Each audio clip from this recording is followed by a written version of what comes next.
छठा अध्याय। ऋषभ देव जी का देह त्याग। राजा परीक्षित ने पूछा, भगवन, योग रूप वायु से प्रज्वलित हुई ज्ञानाग्नि से जिनके रागादि कर्म बीज दग्ध हो गए, उन आत्माराम मुनियों को देववश यदि स्वयं ही अणिमदि सिद्धियां प्राप्त हो जाए तो वे उनके राग द्वेषादि क्लेशों का कारण तो किसी प्रकार हो ही नहीं सकती। फिर भगवान ऋषभ ने उन्हें स्वीकार क्यों किया? श्री शुक्रदेव जी ने कहा, तुम्हारा कहना ठीक है, किंतु संसार में जैसे चालक व्याध अपने पकड़े हुए मृग का विश्वास नहीं करते, उसी प्रकार बुद्धिमान लोग इस चंचल चित्त का भरोसा नहीं करते। ऐसा ही कहा भी है, इस चंचल चित्त से कभी मैत्री नहीं करनी चाहिए। इसमें विश्वास करने से ही मोहिनी रूप में फंसकर महादेव जी का चिरकाल का सज्जित तप क्षीण हो गया था। जैसे व्यभिचारिणी स्त्री जार पुरुषों को अवकाश देकर उनके द्वारा अपने में विश्वास रखने वाले पति का वध कर देता है, उसी प्रकार जो योगी मन पर विश्वास करते हैं, उनका मन काम और उसके साथी क्रोधादि शत्रुओं को आक्रमण करने का अवसर देकर उन्हें नष्ट भ्रष्ट कर देता है।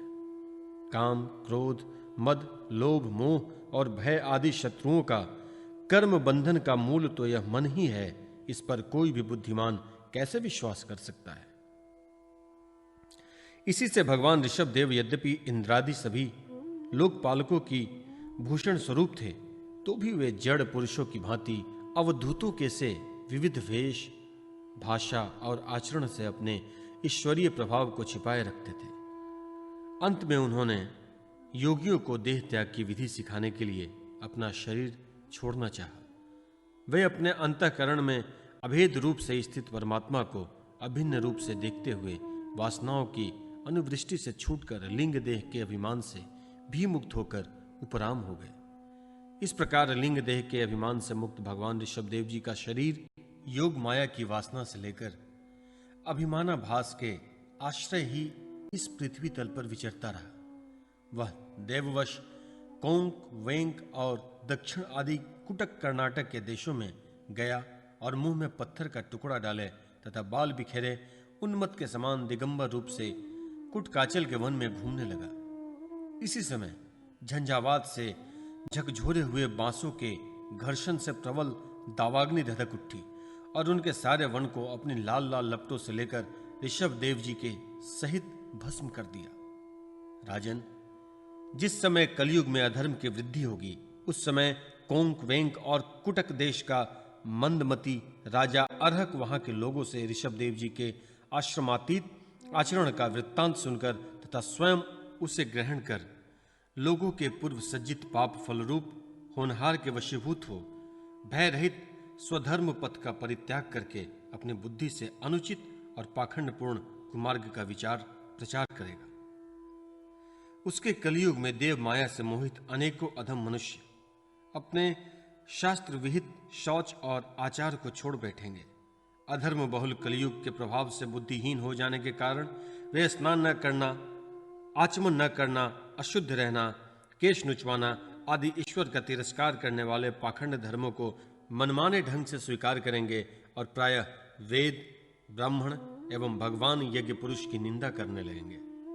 वे अपनी इस नवीन अवैदिक स्वेच्छाकृत प्रवृत्ति में अंध परंपरा से विश्वास करके मतवाले रहने के कारण स्वयं ही घोर नरक में गिरेंगे। भगवान का यह अवतार रजोगुण से भरे हुए लोगों को मोक्ष मार्ग की शिक्षा देने के लिए ही हुआ था। इसके गुणों का वर्णन करते हुए लोग इन वाक्यों को कहा करते हैं, अहो, 7 समुद्रों वाली पृथ्वी के समस्त द्वीप और वर्षों में यह भारतवर्ष बड़ी ही पुण्य भूमि है, क्योंकि यहाँ के लोग श्री हरि के मंगल में अवतार चरित्रों का गान करते हैं। अहो, महाराज प्रियव्रत का वंश बड़ा ही उज्जवल एवं सुयशपूर्ण है, जिसमें पुराण पुरुष श्री आदि नारायण ने ऋषभावतार लेकर मोक्ष की प्राप्ति कराने वाले पारमहंस धर्म का आचरण किया। अहो, इस जन्म रहित भगवान ऋषभ देव के मार्ग पर कोई दूसरा योगी मन से कैसे चल सकता है? क्योंकि योगी लोग जिन योग सिद्धियों के लिए लालायित होकर निरंतर प्रयत्न करते रहते हैं, उन्हें इन्होंने अपने आप प्राप्त होने पर भी असत समझकर त्याग दिया।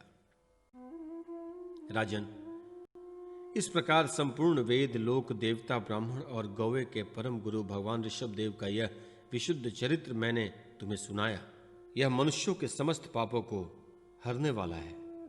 जो मनुष्य इस मंगल में पवित्र चरित्र को एकाग्रचित से श्रद्धापूर्वक निरंतर सुनते या सुनाते हैं, उन दोनों की ही भगवान वासुदेव में अनन्य भक्ति हो जाती है।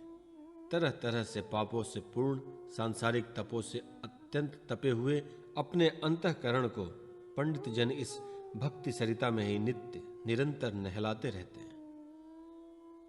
इससे इन्हें जो परम शांति मिलती है वह इतनी आनंदमयी होती है कि फिर वे लोग उसके सामने अपने ही आप प्राप्त हुए मोक्ष रूप परम पुरुषार्थ का भी आदर नहीं करते। भगवान के निज जन हो जाने से ही उनके समस्त पुरुषार्थ सिद्ध हो जाते हैं। राजन, भगवान श्री कृष्ण एवं पांडव लोगों के और यदुवंशियों के रक्षक, गुरु, इष्टदेव, सुहृद और कुलपति थे। यहां तक कि वे कभी कभी आज्ञाकारी सेवक भी बन जाते थे।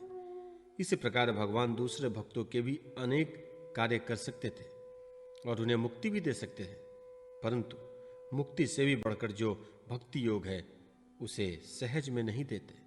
निरंतर विषय भोगों की अभिलाषा करने के कारण अपने वास्तविक श्रेय से चिरकाल तक विशुद्ध हो लोगों को, जिन्होंने करुणावश निर्भय आत्मलोक का उपदेश दिया और जो स्वयं निरंतर अनुभव होने वाले आत्मस्वरूप की प्राप्ति से सब प्रकार की तृष्णाओं से मुक्त थे, उस भगवान ऋषभ देव को नमस्कार है।